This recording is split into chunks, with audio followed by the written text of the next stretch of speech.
quedémonos aquí con el tema del director técnico y comencemos a hablar del perfil, porque ya eso es hemos hablado de largo plazo. Hablemos del corto plazo, Barak. Yo sé que tú has enarbolado, eres el promotor, te has convertido tristemente en un promotor. No, Don King. Eso, ¿no? Te has convertido tristemente en un promotor, has abandonado tu figura de periodista y crítico de Guillermo Almada. Pero, dejando de fuera el nombre, me imagino que tiene también que ver con el perfil de Guillermo Almada. Entonces, supongamos que le quitamos el nombre de Guillermo Almada. ¿Cuál es el perfil que le gusta a Barak Feber para el técnico de la selección mexicana pensando en el 2026? Y acuérdense que no hay eliminatorias mundialistas. No es detalle menor, no es un detalle íntimo. Tiene mucho que ver en el desarrollo de un equipo, cómo va trabajando en la alta competencia. Y en esas instancias, por el fútbol mexicano, no hay más alta competencia que las eliminatorias mundialistas. A ver, el perfil es el siguiente. Me parece que la alternancia es importante para que haya un ecosistema más o menos saludable, ¿no? ¿A qué me refiero con alternancia? México ya intentó con 2 técnicos extranjeros. Y cuando hablo de extranjeros, me refiero no al pasaporte, sino a su nulo conocimiento de la dinámica y de las letras chiquitas y grandotas que tiene el fútbol mexicano. Juan Carlos Osorio y después Tata Martino llegaron más por un proyecto económico personal que por el proyecto deportivo que les podía ofrecer la selección mexicana. Creo que se necesita otra cosa, sobre todo teniendo en cuenta que el Mundial ya está encima y no estamos pensando a largo plazo. Necesitas un técnico del medio mexicano, me importa un bledo el pasaporte que tenga.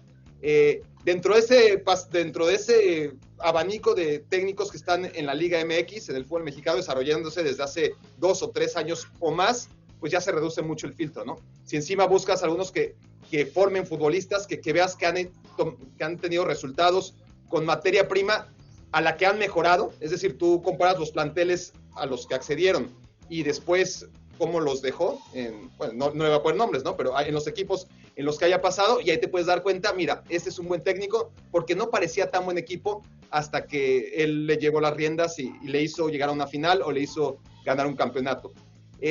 Básicamente eso, ¿no? Un tipo que sea formador, un tipo que, porque en México no va a encontrar una materia prima de primer nivel, sería bueno ver que en la Liga MX pues no haya dirigido necesariamente a Tigres, a Monterrey o a América, sino a otro tipo de equipos que los haya hecho competir con los equipos que sí tienen figuras. Y por eso me sale un solo nombre, honestamente. O sea, la segunda opción dentro de toda esta información que estoy metido a la computadora para que me dé el match ideal, pues me da Guillermo Almada 99%. Y el segundo, Nacho Ambriz o el que quieras, pues me dará el 45%. ¿Tú estás de acuerdo con esa fórmula de computadora, Dionisio, en cuanto a las características básicas que debe tener el próximo técnico del Tri? Me gusta, ¿no? La verdad, ¿Sí me gusta Nacho Ambriz, el propio Almada.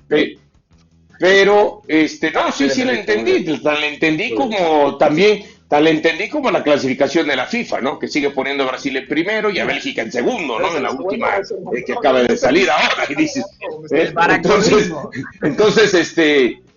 ¿no? Sí. Entonces, a ver, el problema es, a mí, por ejemplo, sí, yo no tengo ningún inconveniente que sea Almada. El problema que hay es que aquellos detractores de que haya un técnico que no sea mexicano, por más que Almada ya ha dirigido 3 años en México, conoce el fútbol mexicano, se la juega con jóvenes jugadores, entonces siempre van a ver la voz de los detractores de que es que no es mexicano, es que la selección tiene que ser dirigida por un mexicano. Y entonces, y en el último mundial, los 8 equipos que jugaron lo que fueron las fases de cuartos de final, pues resulta que todos los técnicos eran originarios de ese país. Y va a venir la cantaleta otra vez durante 3 años y medio, o 2 o 4, o los que sean, porque no es mexicano. Entonces, para evitar ya desde ahí esa cantaleta, esa presión, ese tipo de situaciones al técnico extranjero que pueda tomar la selección, entonces sí voy a preferir que sea un técnico mexicano. Y en ese sentido, me gusta el tema de Nacho Ambriz. ¿No les parece que esta cantaleta, sobre todo, es derivada de los Chelis, Mario Carrillo, Hugo Sánchez, más, ¿no? De técnicos mexicanos Paco Gabriel, bueno, tú dices técnico nada. O de exfutbolistas también, no, o de exfutbolistas. ¿No les parece que es sobre todo ellos? O sea, no es que sean los demás periodistas o los aficionados, sino que los Hugo Sánchez y compañía que habla Hugo Sánchez de opinión, ¿no? Tan representativo. Sí, puede ser, pero también ahí va. Sí, Alex, dale. No, digo, independientemente de la nacionalidad, lo que tiene que tener este entrenador, comprándole el argumento al algoritmo, de que el match ese del 99%, como cuando entras en Netflix, te pone ahí las recomendaciones, no, lo que tiene que tener es mucha personalidad y querer tener mando. No solamente, que no se conforme con ser un Tata Martino, long story short, que le digan, vas a trabajar con esto y vamos a ir aquí, ¿vale?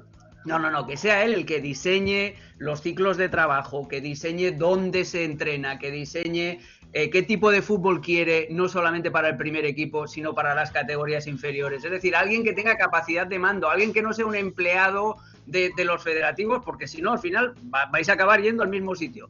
Que alguien que tenga capacidad intelectual, obviamente, pero que tenga también capacidad de mando para implementar todas esas ideas, porque si no, ya puede resucitar a Rinus Michels, a Johan Cruyff y ponerlo ahí, que no va a servir absolutamente de nada. Pero,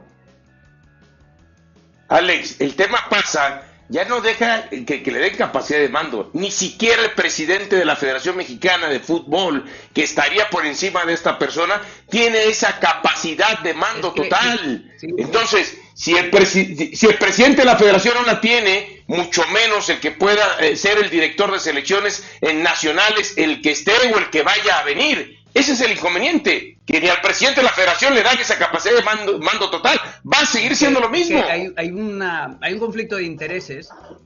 Una cosa sea una liga fuerte y unos derechos de televisión fuertes, etcétera, etcétera, no tienen por qué ser interesantes también para la federación.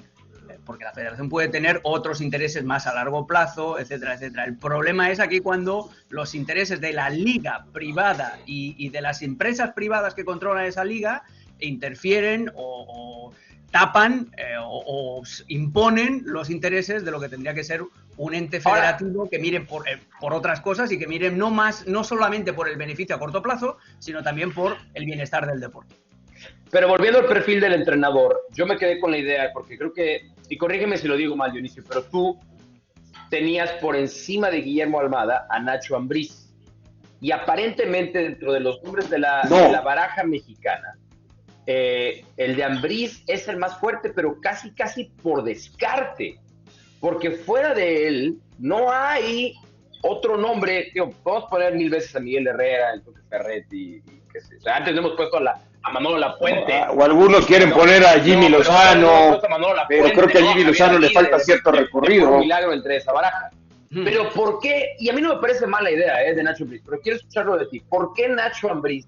No, pero a ver, pero yo te decía el tema, a ver, a mí me gusta mucho Almada, pero pongo a Nacho Ambriz arriba para evitar desde entrada lo que es todo el circo de la presión que ya hablamos. Una clara xenofobia en el fútbol mexicano respecto al técnico de la selección.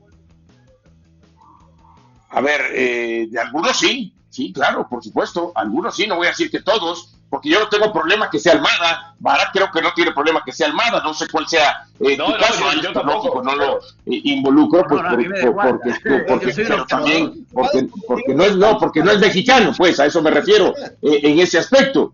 Pero a ver, ¿por qué Nacho Ambriz? Porque Nacho Ambriz también tiene un perfil de que fue jugador de selección mexicana, fue capitán, jugó mundiales, tiene carácter, es líder.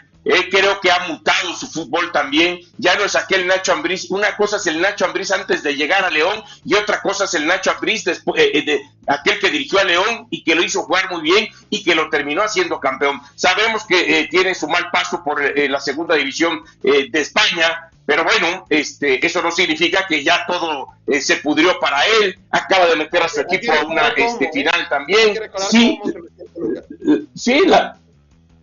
Sí, la perdió feamente y a lo mejor dirán, bueno, en América lo perdonó. Sí, pero Toluca, al principio del torneo, nadie lo ponía de entre los primeros 4 para disputar una final. Ya no digas para ser campeón, para disputar una final. Entonces creo que es un técnico que tiene carácter, limpió el vestidor de Toluca, se deshizo de muchos jugadores que le estaban haciendo mal Entonces, creo que Nacho Ambriz tiene el perfil de que además conoce perfectamente el fútbol mexicano y conoce el futbolista mexicano. Desde ahí, ese perfil. Pero sí me gustaría Almada. Pero yo te digo, quiero evitar que se siga hablando, es que Almada, es que no es técnico mexicano, es que no nos dan chance a los mexicanos, es que no sé qué, no sé cuánto, y que lloran, y lloran, y lloran, y lloran. Yauriño. Para mí está mucho en el dar a entender y utilizar las palabras correctas, porque hablamos de un técnico mexicano, no, un técnico del medio del fútbol mexicano, que yo sí creo hoy tiene que ser prioridad. Hoy sí creo, sería fabuloso convencer a Tite que venga a dirigir la selección mexicana. Pues por supuesto que sería fabuloso, sí, pero ¿para qué? ¿No? O sea, ¿cuánto tiempo le va? ¿A cuántos jugadores conoce Tite de la selección mexicana? ¿Cuántos conoce de la estructura? ¿No? ¿Sabe cómo se manejan los dueños? ¿Sabe cómo se comienza a influenciar? Eso fue lo que le pasó al Tata Martino al final del día. Porque Tata Martino, mientras todo iba bonito, ganaba, no perdía, nadie se metía con el Tata Martino. Nadie le decía nada al Tata Martino, pero vino el trancazo contra la selección argentina en el amistoso, lo golean y se empiezan a acumular malos resultados en eliminatorias, Nations League, y todo el mundo le quedó encima al Tata Martino, no supo qué hacer. Para mí sí tiene que haber una experiencia en el medio del fútbol mexicano por el tiempo que hay, del cual hemos hablado mucho, solamente 3 años y medio para el arranque del Mundial del 2026.